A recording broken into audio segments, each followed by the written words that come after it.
Okay, now we're going to go straight into offense, all right? We have a team, Belleville PTOEC. They've been playing flag football a couple years now. They've gone to some other states and done some events other places. I kind of sat down and picked, Rich Crothers is his name. I picked his brain a little bit. One of the most important things, which I didn't think it would be, but it is, all right? NERSA, you can actually snap the ball like this. You can flip it back and snap it like this. With our flag football, you have to snap it in between your legs, all right? He said they actually spend the first 10 to 15 minutes of practice, everybody snaps the ball to someone else, and then they'll turn down and snap it back to that person. Can anyone guess why this is one of the most important things? Yes, Paul? I would assume that it would be important because if you're in a shotgun formation and the quarterback drops the ball, that's a play, that's a dead ball. You back up and then you start again. Correct. So if the ball snapped to me and I drop it, everybody moves back 5 yards to where that ball is. Okay? Play That's one. why you almost want to have one of your better athletes as your center or someone that's good at getting it back there. And you don't have to snap it out of the shotgun formation. You can take it right from under center if you want. That's, I guess, the more reliable way to do it. Correct. Less chance of a fumble. But I'd say from what we saw in Indiana, about half the teams are running shotgun, about half the teams are running under center. So. Correct. So, like we said, they can come right behind me and I can hand them the ball, or they can be back in a shotgun formation. Differences are, if the quarterback's right behind me, they're allowed to rush, and I'll get into that in a minute, but they're allowed to rush. So your quarterback's going to be moving backwards and is actually going to be closer to the rush. Where in the shotgun, you'll have about 12 yards difference, which is 5 yards farther back than you would be if you're under center. Those are just some things to think about. I'll talk about rushing here in a minute. So how about to get rush? Can you like run the ball? Can you rush? Yeah, no, you cannot. That's where I was going next. All right. Formations, though, I'll jump into formations real quick. It does not matter how many people you have on the line of scrimmage or behind. Okay. Obviously, you'll have to have one because the center's on the ball, on the line of scrimmage. Teams can do different things. All right. A lot of teams, if they have they're going to run the ball a lot. They're going to hand the ball off and run the ball. They set 2 linemen up here, and they have 2 people in the backfield, and that's their 5 people. All right. Other people have a really good quarterback. They might have 1 guy here, might have 2 people way out wide, and 1 person back and be real spread out. It doesn't matter how you do it, and every player is an eligible receiver. So even if your center snaps the ball, he can turn around or she can turn around and catch the ball and run. Okay? One exception is if you're playing unified, which I see this, actually we're going to add unified next year. If your quarterback is a unified partner, they cannot pass the ball to another unified partner. Okay? What we saw, I think one of the teams had a unified partner as the quarterback. The other unified partner was the center. So they would snap the ball and they would block. Okay? Then the other unified partner can throw it to any one of the athletes. If you have an athlete as a quarterback, they're allowed to throw the ball to anyone. Okay? The one thing is unified partners can hand the ball off to another unified partner, but they cannot pass it to them. The snap hits the ground before it gets to the quarterback, the ball's dead where the snap is. That counts as a fumble. Okay? How far back can you go for the quarterback to get back? Quarterback can go as far back as they want, unless they go out of bounds, then that's a safety.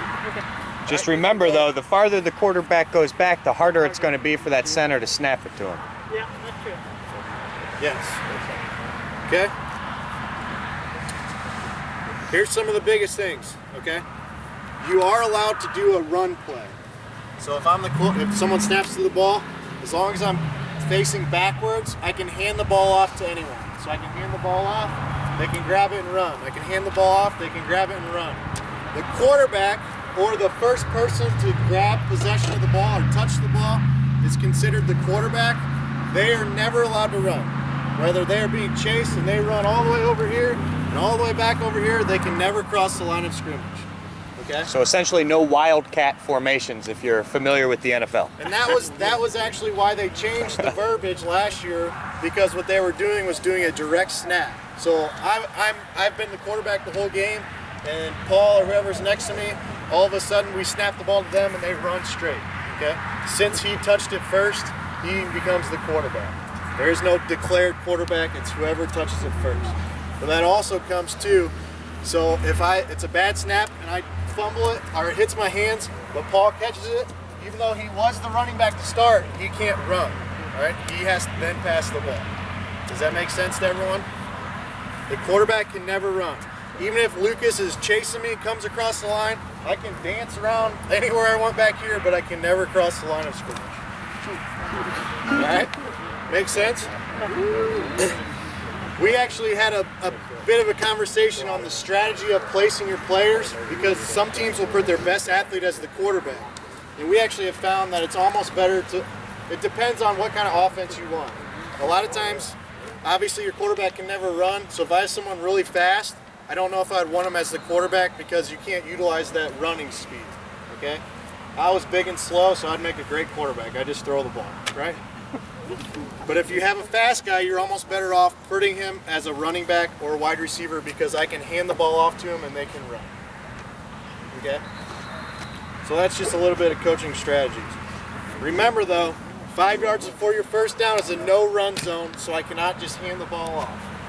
When we talk about handoffs, right, there's no pitching or what's called a lateral, right? You have to hand the ball off and it has to be backwards, right? So some teams in the NFL, you'll see a jet sweep where the guy will start on the one side and they come in motion, run across, they snap the ball, they hand off to him. You cannot hand the ball off forward. You have to hand the ball off backwards. I can do what's called a shuffle pass, but the ball has to go past the line of scrimmage. Okay, so if I snap the ball here and we want to do a shuffle pass, it has to go past the line of scrimmage. If it stays behind the line of scrimmage, it's a penalty. Okay.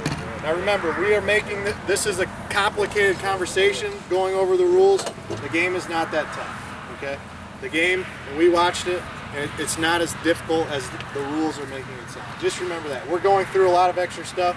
All you got to remember is if you're going to run, hand the ball off backwards. Other than that, you're going to pass it forward, pass the line of scrimmage. Just think about that. There are no handoffs or pitches or laterals downfield. So you can't do the old hook and ladder where you run down the field, catch it, and flip it to somebody else. All right? Once that person has possession, they can't do, the band's marching on the field and they're running up and pitching it back and forth. Right? Have to maintain possession the rest of the play. Any questions on that? Next big thing, right? Remember, safety is the most important, and this they touched on several times, all right? There's no spinning, there's no diving, and there's no hurdling. There's no flag guarding also, okay? All of these things. So spinning, and I'm gonna this is fair warning for everyone, right? Spinning's gonna be difficult for a lot of our officials to determine, okay? Because if I'm running, and I actually stop and I go back around this way, is that considered a spin? Yeah. See, I would say that's turning possession and changing possession on the field. But if I'm running straight at someone and I go, I would consider that an illegal spin because my elbows are up. I'm basically trying to avoid someone. So remember that. And we saw this on almost every play. The rush comes in, quarterback hasn't made their mind up, so they'll spin this way and run over here. Then that guy comes over here and they stop and they go back this way. To me, they're just changing possession on the field. They're not really spinning and causing that injury to someone, okay? The other one, hurdling, all right? There's two different hurdles. So if Lucas is coming for my flag and I actually jump up and over him, that's an illegal hurdle, okay? I can't jump very high, so it would be really bad, all right? But say Lucas tripped over his own feet and he landed right in front of me and I step over him, that's not an illegal hurdle, okay? Because you're avoiding an injury. We wouldn't want you to kick Lucas in the face and trip over and fall right in front of him. Okay? Big hurdling though is like when you're jumping over someone to get in the end zone. Those are illegal plays. Okay? Diving. The biggest diving too is diving to get across the end zone. You can run like this and stop here, but when you leave your feet and dive, that's when it's illegal. Diving for flags, also illegal. Okay? We will be watching this too. Coaches, you guys are always, I don't want to say you're trying to get around the rules, but in Indiana, one of the first games they were officiating, the player caught the ball, was way ahead of everybody, So the coach was telling his athlete to dive for the flag. Dive for the flag, dive for the flag. Reason is, that'd be a penalty and they'd bring it back, okay? Coaches will be warned for that, right? There is no place for that. The officials can throw the flag, they score a touchdown, and they can go, we're just gonna pull the flag up. That's not a penalty because you were doing something wrong, okay? Any questions on that? Does everybody understand flag guarding? Does everybody understand what that means? All right, if you have the ball and a defender's trying to pull off your flag and you're swatting at their hand or moving your hands down, you're guarding your flag so they can't get it. That's illegal. That's a penalty. And a lot of times, a lot of coaches, and I don't know if their athletes have been called a lot for it, they'll teach their athletes to run either with their hands up here, or even some of them were running like with their hands up, just to make sure they weren't getting that flag guarding, because it is. I've played flag football before. That guy's getting on you and you're going, right? You're kind of knocking your hands back. It's almost an instinct. Flag guarding, okay? So a lot of times they had their hands up here. We're running from up here. Any questions on that? The one time you can dive is when you're diving for a catch. So if that ball's way over here, offense and defense can dive. They can dive. That's the only time you're allowed to dive. Okay? Makes sense? Any questions? Okay, the next, pretty much most important thing is the blocking. Okay? Think of your blocking like basketball. You would set a screen in basketball. Football is the exact same way. You get 2 steps, and they're either sideways or backwards. You cannot step forward into someone. Okay? So the ball snap, I can move 2 steps, and then I basically come planted like I would be in basketball. So if your arms are out here and you hit them, that's going to be a penalty on you. Okay? If your legs are out here and you're doing the old number and kneeing them, that's a penalty on you. Okay? 2 steps. So that's 1, 2, and I have to come set. I can't move after that. Remember, so just like you can get a charge in basketball, if that defender comes and puts their hands on you and pushes you over or knocks you out of the way, that's a defensive penalty.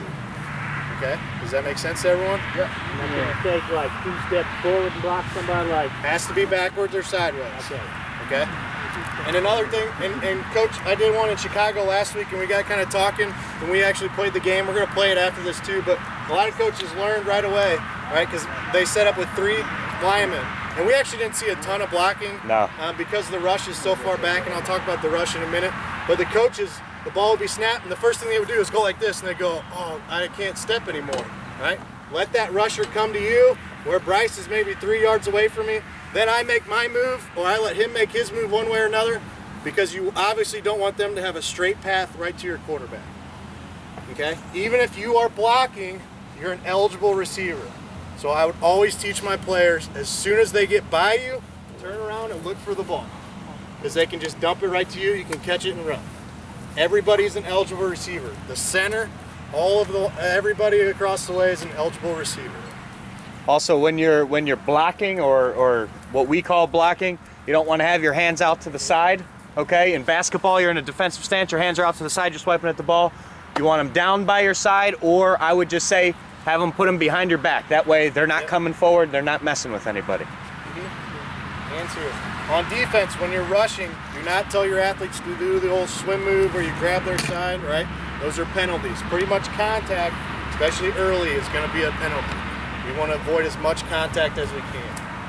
What about downfield screen blocking? Can you do that? Downfield screen blocking is also, if you're set early, you can do it. But the brigade, remember, you'll get 2 steps even if you're downfield. The whole brigade where like I have the ball and I'm running, and then Bryce joins right next to me and the defender's on the other side, that's illegal.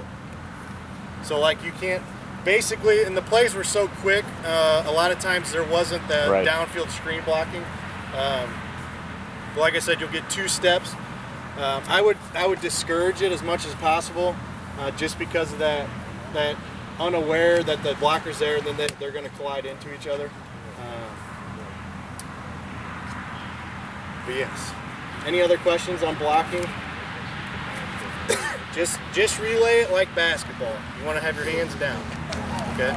The one thing I didn't talk about was motion. If you're going in motion, you can have one person in motion at the snap of the ball. So I can actually set everybody up over here. They all can move, but they have to come set before we snap the ball. If you want one person to come across in motion, they must be moving in a parallel line to the line. They cannot be moving towards the line, all right? They have to be moving straight across the line. And only one person can be moving, all right?